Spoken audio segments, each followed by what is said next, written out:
Hello fellow YouTubers, Trouble8385 here with YouTube Gaming Community number 49. Finally, I finally got over my sickness today. Though I feel it still sound a little stuffed up. Okay, there will be no comments read today, there will be no discussion, there will be no channels to check out today, because of me just getting over being sick. Finally getting through this thing. What's going to happen is in 50 I'm going to read the comments and get into the partnership thing I discussed about, and then 51 we'll get into Connect, and whatever I talk about today, whenever I can fit it in, we'll fit it in. But the subjects, two actual subjects I want to talk about today. The first one is a comment I got on my personal page, from my page, because it's a comment I see a lot of people make that quite frankly always bothers me. Well, how come this guy has, for example, now actually he's talking about 2,400 subscribers when all he does is driving videos and demos of a game? The truth of the matter is, it's not all about making videos on YouTube. In Eric's case, yes, he makes drive around where he lives at videos, and yes, he does play right now driving PC video games, which I find interesting because I don't think a lot of people show those. He also does very creative ways of doing shoutouts for people, but he also does something that people don't bring into the equation. That is that he comments to in front of a lot of people's pages and a lot of people's videos. And sometimes by doing that and being friendly, a lot of people have subscribed back to him for that reason.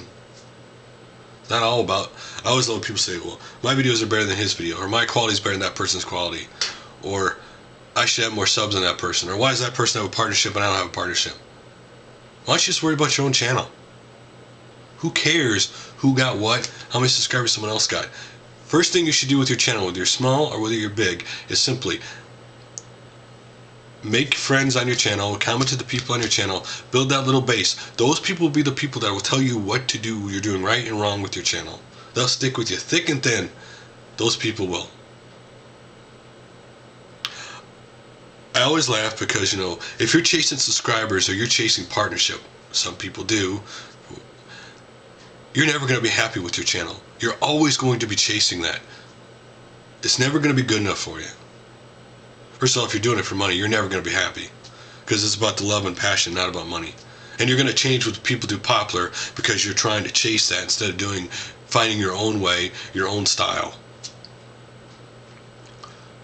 When you do it your way, more people follow people because they're passionate about what they do, and they're who they are. Appeals to more people than pretend to be something just to get to that partnership, just to get those subscribers. And there are a bunch of people's videos who manufacture someone who they really are not, or won't tell you their real opinion because they're afraid of offending people.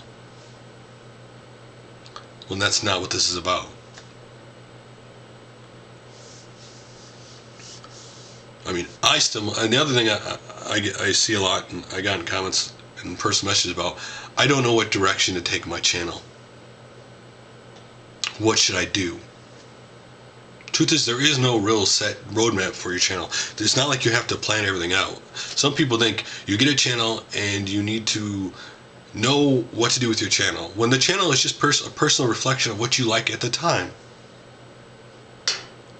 What I like now, I may not like in a year from now. Actually, truthfully, probably won't be playing in a year from now or talking about. Just like life, we change our likes and dislikes all the time. I love this game today, and I don't care for this game now so much as I used to. And then later on the road, you might fall in love with that game again. You could love Transformers and do about Transformers, or you could love video games, or you can mix the two together. There's no set rules here.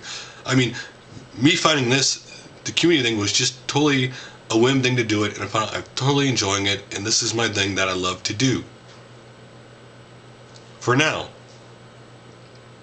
I cannot guarantee this is what I'm always going to do. Maybe life gets in the way. You never know. I think you just got to do what you like, and you will eventually find out. Well, the truth is, big channels don't have like a roadmap on their whole content for a year, though some people do. Usually they have found their style that works for them in their videos, and that, yeah, they have videos going at the same time, but usually they're doing videos of things that they love. They don't have a roadmap of what they're doing all year. You just got to find your style that fits you, and it could take a long time. There are people I know that are partners that still not sure what direction to take their channel. It's not a business. It's what you like. So go with what you like. Your friends will tell you, truthfully, anything that you need to tweak to make your channel better. So today I got a bunch of videos for you, and the first one is by Super Nintendo Gamer 1, and it is Current Video Games Fanboys Rant. Now, this video is one of the most well-constructed rants I've seen, basically pointing out how come video games aren't made just to be fun, and all the things that don't make it fun anymore. The next one is OldSchoolNYCGamer, Gamestop trash finds. I was shocked to find he thought where his Gamestop was. He's walking there throwing display cases in the trash. If you're interested, check that out. Next up is AtariLeaf's Deluxe Invaders for the Atari XL XE. Deluxe Invaders was a sequel to Space Invaders, so if you're interested, check that out. He does a really good job, by the way, comparing the other versions of the game than this one. Next one is Black Lily 8, Matt Chat 89, Bard's Tale, and Wizardry with Brian Fargo, who is the founder of Interplay. Some of you may have good memories of Interplay, some of you may not, depending on when you got into the video gaming. Next up is Nice and Games, Astro Wars on the Super Cassette Vision. If you've never seen that, check that out. Next up is Lots of Games, Cool Gaming Stuff I Own, Episode 2, where it shows like a poster of display poster of like Dragon Quest 9 and stuff. Really cool. Check that out. Next up is Chipsturs Poppin' Music controller on the Japanese Dreamcast. Something I quite honestly never saw before. It's really cool. Next up is Zanapplez worst video game characters. He kind of sits in his mind and starts describing, going by the video games way the characters are, mostly Nintendo, why their lives aren't so great. So if you're interested, check that video out. MAMECADE 25, Pip and Bibis Whoopee arcade game. This is one of the most unique arcade games I've ever seen. You really have to check it out. Next up is Mario Sonic 190 fake channel. In this video he describes channels that are not his own. Interesting, check that out. I don't know why people continually make fake channels of other people. Maybe it's because they're jealous. Next up is Retro Gamer 3, Master of Darkness Sega review. This was a game that came out on the Sega Master System. You should check that out. Next up is Gamester 81's Commodore 64 and Rare SX64 computer review. Now, he shows all the different versions that came out for the Commodore 64, and there were a lot more than I remember. Next up is Revolutionactiondk, Amiga 600 Black Mod. What he does is he repaints the outer shell of the system black, so if you're interested, check that out. Next up is I'm not going to spell it wrong, YethBoth's mystery YouTube channel, Shoutout, so you want to know who it is, check that out. BloodyMooreJay, some of you may know him as JasonMoore87, his other channel, talks about collecting trophies, how this new PS3 hack could basically allow people to, hack and get trophies they never actually worked for, and how does that affect your opinions of playing games, or does it affect it at all if you even care about trophies? Which I actually don't. I play the game for the game. If I get the trophies, great. Next up is EquilibriumGaming, YouTuber of the Week 3, just OtoU272's other channel. That's easy for me because we know I'm going to butcher the name to death. And next up, NewNet HQ's the video for their new live stream times. If you're interested, check that video out. And next up is Pink Ranger 206, a little about me. Now in this game she is playing Black Ops, and she explains about herself as a little kid, how she's Korean and how she was adopted and everything in that experience. So really cool video. Next up is Vithseth Determined 2. It's a battle capacity game sample for the PC, an indie game.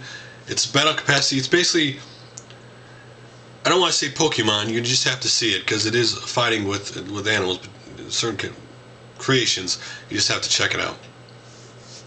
Next up is Retro Computer Kid Chris. Pickup Tuesday, 18th of January 2011. He has an Amstead pickup and it's a Gargoyle compilation, and plus he does a shout out or two in the video. And Flip2 wanted me to shout out Freeman Mind.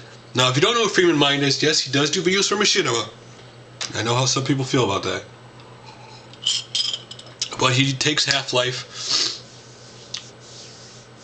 I believe it's Half-Life 2. And he kind of does what they do with Halo Black, Blue, and Red. He's talking as the game's going on. So if you like that kind of comedy stuff, check that out. And lastly, Damez wanted me to shout out Portal Gun in Real Life by the Impersonator. It's really cool how he made a video. Basically, it's a little over a minute video with the portal gun. With really cool how he did a video of basically what it would look like if you used a portal gun in real life. It's really cool. So guys, that's all it for now. So till next video on Thursday.